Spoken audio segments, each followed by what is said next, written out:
Le journal de l'économie sur Radio Classique avec François Giffrier. L'économie au scanner de Radio Classique, 3 titres, une nouvelle aide inflation au lieu d'un chèque spécifiquement alimentaire, l'Europe qui progresse très timidement sur un salaire minimum dans l'Union, et puis bientôt des camions sans chauffeur. Uber s'allie avec Google sur ce sujet. Lui pilote non pas des bateaux mais la compagnie de croisière Ponant. Mon premier invité dans quelques minutes, Hervé Gastinel. Radio Classique. Journal de l'économie qui démarre avec un virement à nouveau. Cela ressemble à celui de 100 € versé il y a moins de 6 mois à 38 millions de ménages français.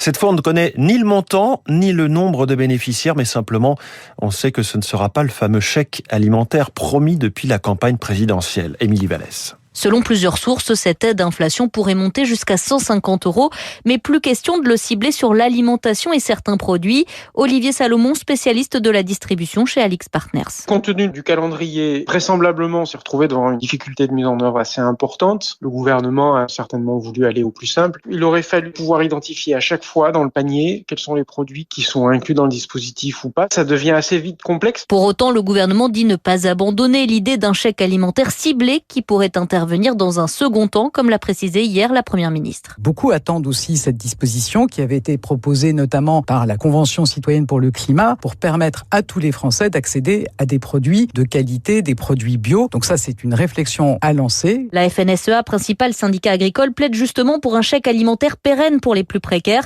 mais conditionné uniquement sur l'origine des produits. Christiane Lambert, sa présidente. Privilégier l'origine des produits français quand on utilise vos impôts, des budgets français, ça me paraît normal. Mais ne pas dire, vous n'avez pas le droit à la charcuterie, vous n'avez pas le droit aux pâtes. C'est ça que nous ne voulons pas. Dire aux Français, vous devez manger telle et telle chose si vous êtes précaire. Non, ce n'est pas notre état d'esprit. Flécher sans stigmatiser, c'est l'un des équilibres qu'il faudra trouver. Émilie Vallès, encore des questions, on le voit, mais il fallait visiblement communiquer vite. Rappelons qu'on vote dans 4 jours.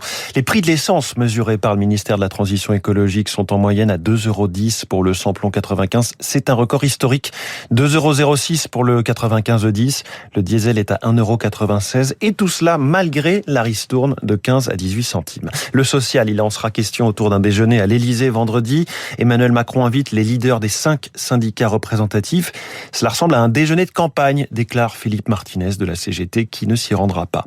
La grande distribution dans l'actualité ce matin avec Carrefour qui grossit encore au Brésil où il est leader en finalisant le rachat de Grupo BIG auprès d'Advent et de Walmart pour environ 1,350 milliard d'euros.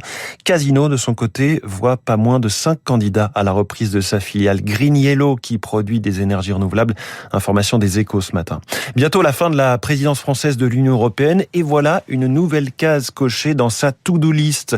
Le salaire minimum. Un accord hier entre le Conseil et le Parlement européen. Alors c'est un premier pas très léger. Il n'est pas question de SMIC au même montant dans toute l'Union, mais de forcer les États à en discuter et à se fixer des critères.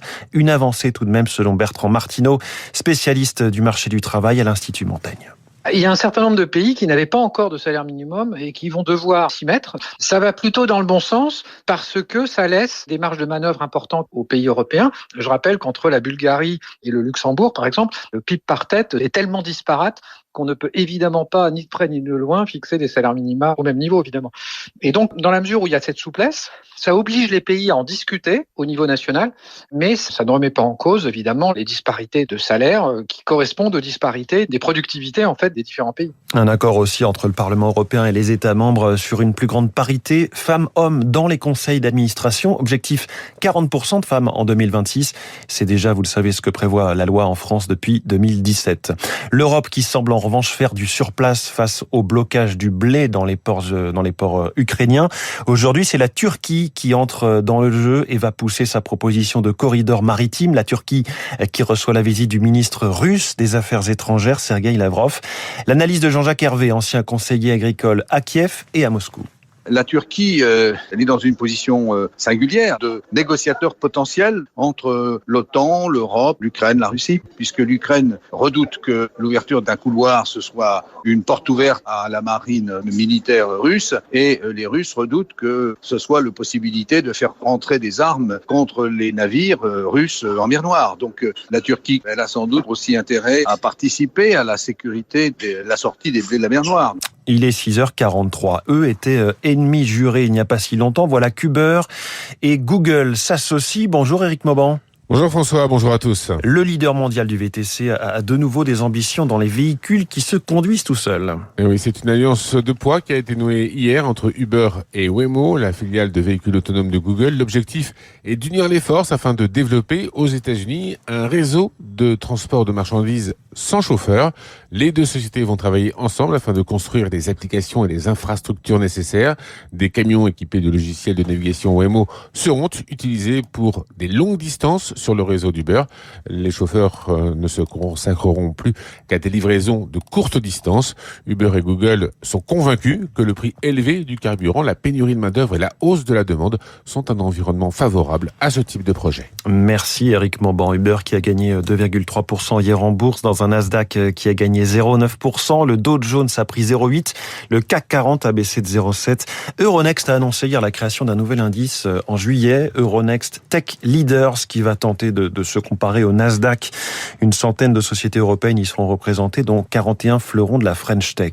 Et à Tokyo, en ce moment, le Nikkei est plutôt stable. Je regarde, non, il progresse de 0,78%. Le pétrole, lui, toujours à 119 ou 120 $ le baril entre le WTI et le Brent. On reparlera matière première avec Philippe Chalmin à 7h15. Il publie ce matin même son rapport annuel Cyclope, particulièrement attendu cette année, bien sûr. Il est 7h moins le quart, vous êtes sur Radio.